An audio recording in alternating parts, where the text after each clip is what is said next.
শিক্ষার্থী সবাইকে স্বাগতম। আমাদের আজকের আলোচনা কোষ রসায়ন থেকে পেন্টোজ শর্করা।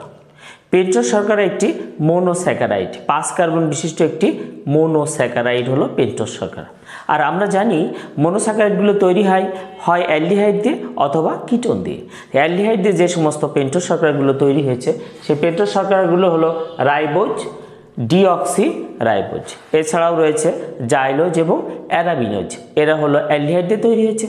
এবং কিটোন দিয়ে যে পেন্টোজ শর্করা তৈরি হয়েছে সেটার নাম হলো রাইবুলোজ। এটা সাধারণত কিটোন দিয়ে তৈরি হয়েছে রাইবুলোজ। আমাদের বইয়ে এই 5টি পেন্টোজ শর্করা থেকে ইন্টারমিডিয়েট ক্লাসের বইয়ে 2টি পেন্টোজ শর্করা নিয়ে বিস্তারিত আলোচনা করা হয়েছে। একটা হলো রাইবোজ আর একটা হলো ডিঅক্সি রাইবোজ। রাইবোজ শর্করাটি আবিষ্কার করেছেন এমিল ফিশার। তোমরা দেখতেই পাচ্ছ রাইবোজ শর্করাটার আবিষ্কারক হলো এমিল ফিশার। এটা আরএনএর গাঠনিক উপাদান হিসেবে কাজ করে এবং একটি অ্যালডিহাইড গ্রুপ থাকে এবং HCl এর সাথে বিক্রিয়া করে ফারফিউরাল অ্যাসিড উৎপন্ন করে। এটা হলো আমাদের রাইবোজ শর্করা সম্পর্কে গুরুত্বপূর্ণ তথ্য। তাহলে রাইবোজ শর্করার আণবিক সংকেত এবং গাঠনিক সংকেতটা আমরা দেখে আসি। রাইবোজ শর্করার আণবিক সংকেত C5H10O5। এটা হলো রাইবোজ শর্করার আণবিক সংকেত, অর্থাৎ 5 কার্বন বিশিষ্ট একটি শর্করা। আমরা আগেই জানি মোনোস্যাকারাইডের সাধারণ অনুপাত থাকে 1:2, কার্বন, হাইড্রোজেন এবং অক্সিজেনের অনুপাত 1:2:1। মোনোস্যাকারাইড যেটা রাইবোজ শর্করা সেটার গাঠনিক সংকেতটা আমরা একটু দেখে আসি। কার্বন সংখ্যা আছে এখানে 5টি। তাহলে 5টি কার্বন, 1টা কার্বন, 2টো কার্বন, 3টে, 4টে, 5টি কার্বন। কার্বনগুলো একটু নাম্বারিং করি। 1, 2, 3, 4, 5টি কার্বন। এটা অ্যালডিহাইড দিয়ে তৈরি হয়েছে। অ্যালডিহাইড সবসময় 1 নম্বর কার্বনে বসে হলো অ্যালডিহাইড। তাহলে এখানে একটা আমাদের অ্যালডিহাইড বসে গেল। কার্বনের বাকি হাতগুলোতে একাধিক হাইড্রক্সিল গ্রুপ থাকে এবং সেই হাইড্রক্সিল গ্রুপগুলো ডান পাশে বসে যায়। তাহলে ডান পাশে আমরা হাইড্রক্সিল গ্রুপগুলোকে বসিয়ে দিলাম। হাইড্রক্সিল গ্রুপ ডান পাশে বসে গেল। Hydroxyl group. কার্বনের বাকি হাতগুলোতে হাইড্রোজেন বসে। এখানে একটা হাইড্রোজেন বসেছে, এইখানে একটা হাইড্রোজেন বসেছে, এখানে একটা হাইড্রোজেন বসেছে, এখানে একটা, আর এখানে একটা হাইড্রোজেন বসেছে। এটা হলো তার আণবিক সংকেত থেকে গাঠনিক সংকেত। এই ধরনের স্ট্রাকচারকে আমরা বলে থাকি চেইন স্ট্রাকচার। তাহলে এটা হলো একটা চেইন স্ট্রাকচার। চেইন স্ট্রাকচারটা আমরা দেখলাম। চেইন স্ট্রাকচার থেকে আমাদের দূরবর্তী কার্বনকে নির্দেশ করতে হবে। তাহলে আমাদের এই কার্বনটা হলো দূরবর্তী কার্বন। দূরবর্তী কার্বনের হাইড্রক্সিল গ্রুপটি যদি ডান পাশে থাকে তাহলে আমরা তাকে বলি ডি রাইবোজ।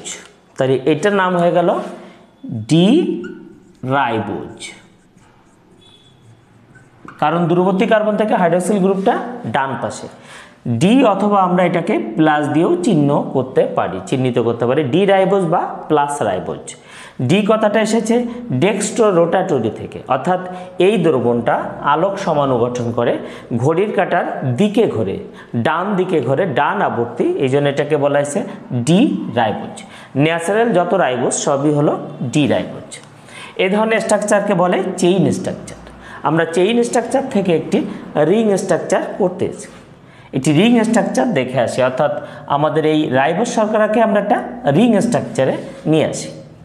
রিং স্ট্রাকচার করতে গেলে আমাদের কি করতে হবে? একটা অক্সিজেন ব্রিজ তৈরি করতে হবে, অর্থাৎ 1 নম্বর কার্বনের সাথে 4 নম্বর কার্বন, 1 নম্বর কার্বনের সাথে 4 নম্বর কার্বনের একটা ব্রিজ তৈরি করতে হবে। এই ব্রিজটা তৈরি হয়েছে অক্সিজেন দিয়ে, অর্থাৎ এই ব্রিজকে বলা হয়েছে অক্সিজেন ব্রিজ। কত কত কার্বন কাছাকাছি আসবে? 1 আর 4। আমরা স্ট্রাকচারটা দেখি, আমরা রিং স্ট্রাকচারটা দেখে আসি। এই হলো আমাদের একটা রিং স্ট্রাকচার। এখানে একটা কার্বন আছে, এখানে একটা কার্বন আছে, এখানে একটা কার্বন আছে, এখানে একটা কার্বন আছে, আর এইখানে একটা কার্বন আছে। কার্বনগুলোর আমরা একটু নাম্বারিং করে আসি।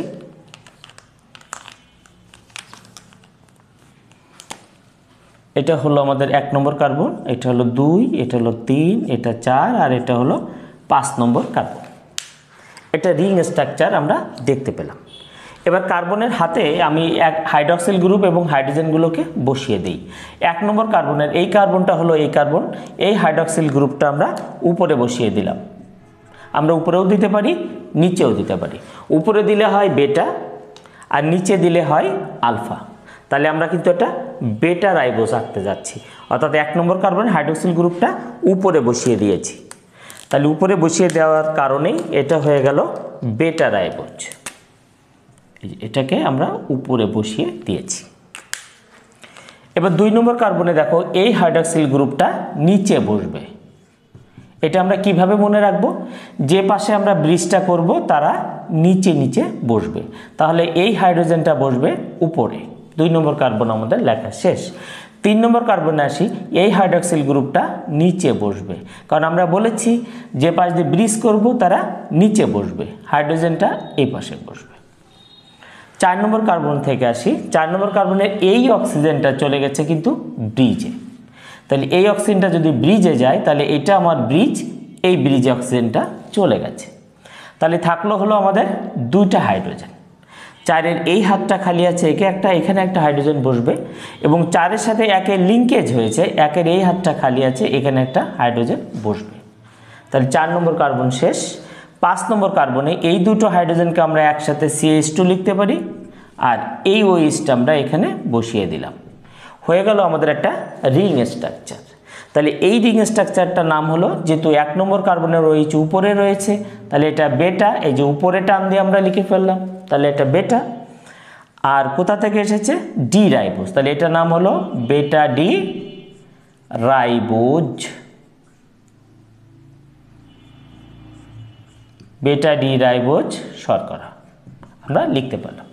এই বেটা ডি রাইবোজ শর্করা থেকে আমরা আগেই বলেছি আরএনএর গাঠনিক উপাদান হিসেবে কাজ করে, অর্থাৎ এই বেটা ডি রাইবোজ নিউক্লিওসাইড তৈরি করে এবং পরবর্তীতে নিউক্লিওটাইডগুলো তৈরি হয়। তাহলে বেটা ডি রাইবোজ থেকে কিভাবে নিউক্লিওসাইড তৈরি হয় এবং কিভাবে নিউক্লিওটাইড তৈরি হয় আমরা সেগুলো দেখে আসি। বেটা ডি রাইবোজ শর্করার 1 নম্বর কার্বনের যে হাইড্রক্সিল গ্রুপ আছে, এই হাইড্রক্সিল গ্রুপের এখানে আমাদের কি কি বসতে পারে? হাইড্রক্সিল গ্রুপের এখানে আমাদের বসতে পারে অ্যাডিনিন, বসতে পারে ইউরাসিল, বসতে পারে গুয়ানিন, বসতে পারে সাইটোসিন। যেহেতু আরএনএ, অতএব এখানে থাইমিন থাকার সুযোগ নেই, তাহলে নাইট্রোজানাস বেজ এই 4টি এই 1 নম্বর কার্বনের সাথে যুক্ত হয়, যুক্ত হয়ে তৈরি করতে পারে একটা নিউক্লিওসাইড। নিউক্লিওসাইড যখন তৈরি হয়ে গেল তখন এরপরে তৈরি হয় নিউক্লিওটাইড। আমরা জানি 5 নম্বর এই নিউক্লিওটাইড অর্থাৎ 5 নম্বর কার্বনের সাথে যখন একটা অজৈব ফসফেট বা ফসফরিক অ্যাসিড এসে যুক্ত হয় তখন একসাথে তৈরি হয় নিউক্লিওটাইড। তাহলে এখানে আমরা একটা ফসফরিক অ্যাসিড যুক্ত করে দিই, তাহলে এখানে একটা যুক্ত হবে একটা ফসফরিক অ্যাসিড। এই যে একটা ফসফরিক অ্যাসিড আমরা লিখলাম। এই ফসফরিক অ্যাসিডের হাইড্রক্সিল গ্রুপের সাথে এই গ্রুপের সাথে এই OH-টা যুক্ত হয়ে যদি 1 অণু পানি বিয়োজন করে দেয় তাহলেই আমাদের সরাসরি তাহলে লিঙ্কেজ হয়ে গেল কার্বনের সাথে অক্সিজেনের লিঙ্কেজটা তৈরি হয়ে গেল। তাহলে এটা তৈরি হলো, একসাথে মিলে আমরা কি বানালাম? নিউক্লিওটাইড। তাহলে আমরা দেখে আসি 5 কার্বন বিশিষ্ট একটি শর্করা, এই শর্করার নাম রাইবোজ শর্করা। তার 1 নম্বর কার্বনের হাইড্রক্সিল গ্রুপের সাথে নাইট্রোজেন গঠিত ক্ষারক যুক্ত হয়ে তৈরি হলো নিউক্লিওসাইড, এবং 5 নম্বর কার্বনের সাথে একটা ফসফরিক অ্যাসিড যুক্ত হয়ে গেল। ফসফরিক অ্যাসিড যুক্ত হয়ে 5 নম্বর কার্বনের সাথে একটা ফসফরিক অ্যাসিড যুক্ত হয়ে তৈরি করলো নিউক্লিওটাইড।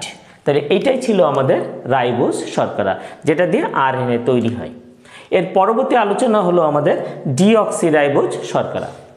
এটা গুরুত্বপূর্ণ আরেকটি পেন্টোজ শর্করা, কারণ এটা দিয়ে আমাদের ডিএনএ তৈরি হয়, এই জন্য এটা অনেক গুরুত্ব বহন করে পেন্টোজ শর্করা ভেতর থেকে ডিঅক্সিরাইবোজ শর্করাটি। এটা আবিষ্কার করেছেন ফোবাস লেভেনি, তিনি এটা আবিষ্কার করেছেন। ডিএনএর গাঠনিক উপাদান হিসেবে কাজ করে।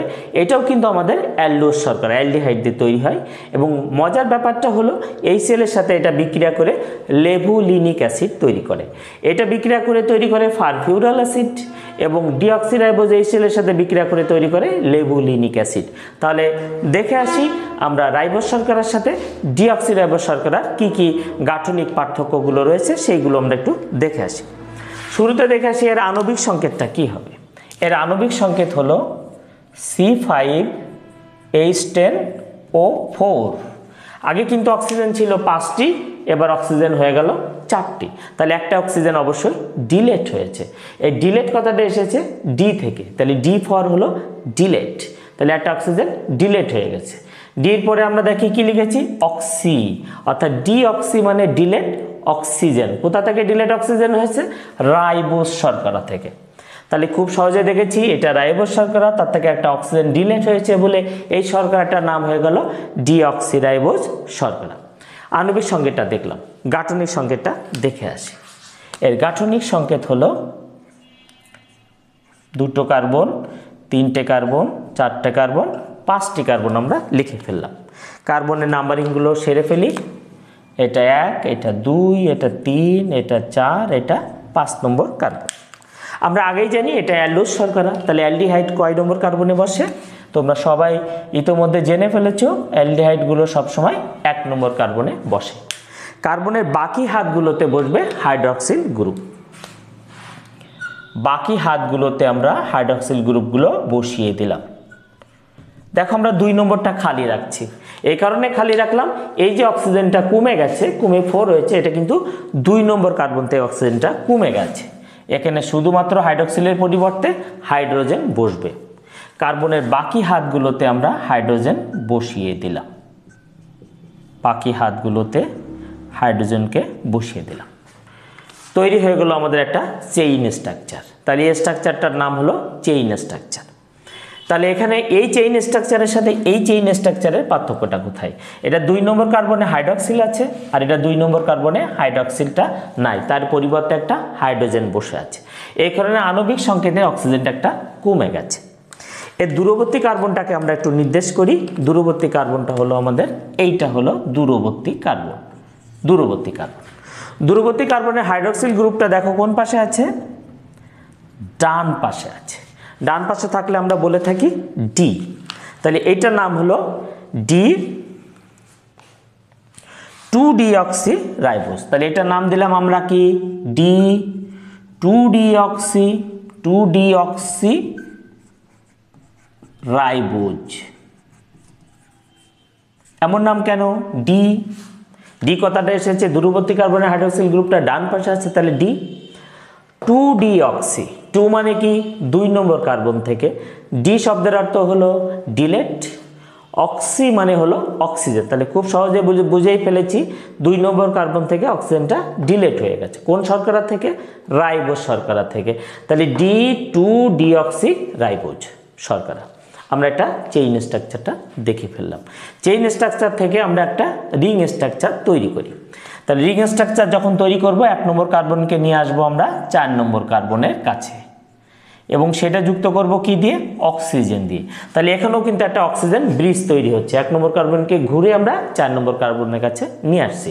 দেখি ঠিক এরকমই একটা স্ট্রাকচার আমাদের এই পাশে এঁকে ফেলি।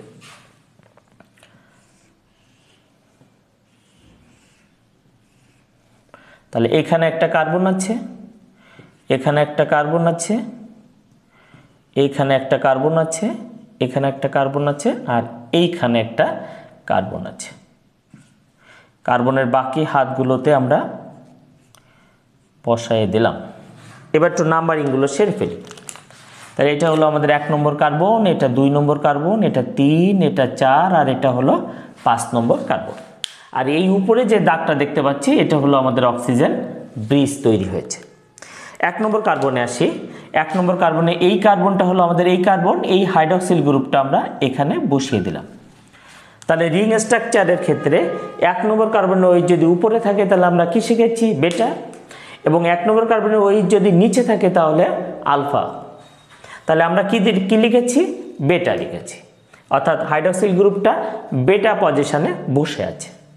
2 নম্বর কার্বনে দেখেছি এই হাইড্রোজেনটা নিচে বসবে আর এই হাইড্রোজেনটা উপরে বসবে, কারণ আমরা জানি যে পাশ দিয়ে ব্রিজ করব তারা নিচে নিচে বসে। 3 নম্বর কার্বনের এই হাইড্রক্সিল গ্রুপটা এখানে বসবে আর উপরে বসবে হাইড্রোজেনটি।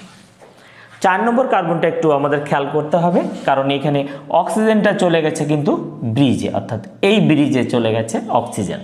তাহলে এখান থেকে পড়ে আছে মাত্র 2টা হাইড্রোজেন।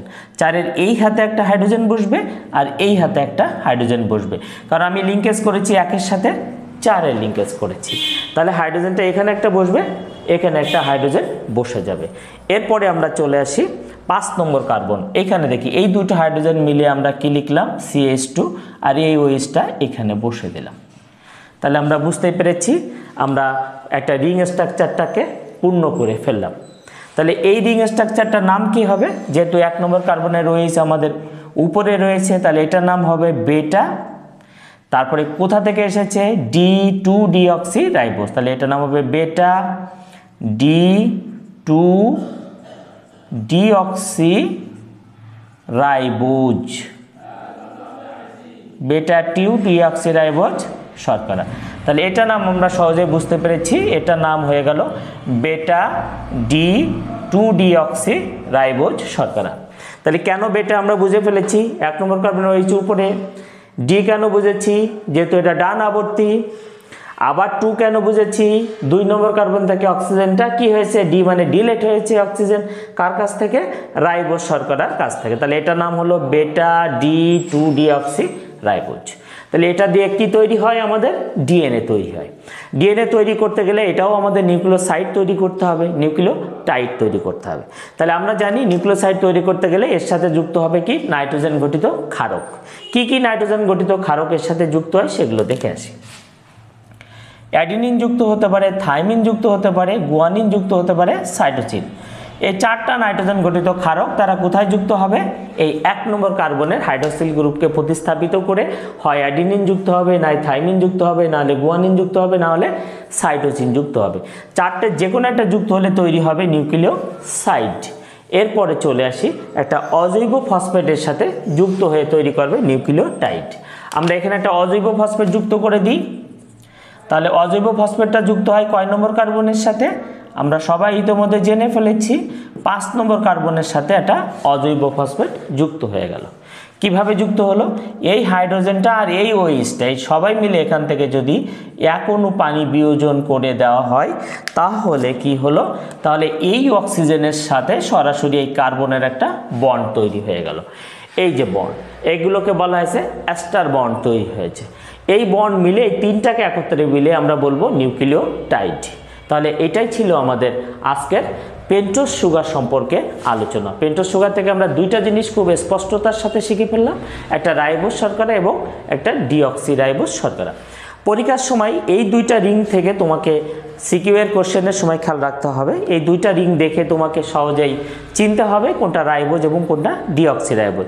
সেক্ষেত্রে শুরুতেই আমাদের নজর দিতে হবে 2 নম্বর কার্বনে, অর্থাৎ 2 নম্বর কার্বনে যদি অক্সিজেনটা না থাকে তাহলে সেটা আমরা বুঝবো ডিঅক্সি রাইবোজ, এবং 2 নম্বর কার্বনে যদি অক্সিজেন থাকে তাহলে আমরা সেটা বুঝবো রাইবোজ। তাহলে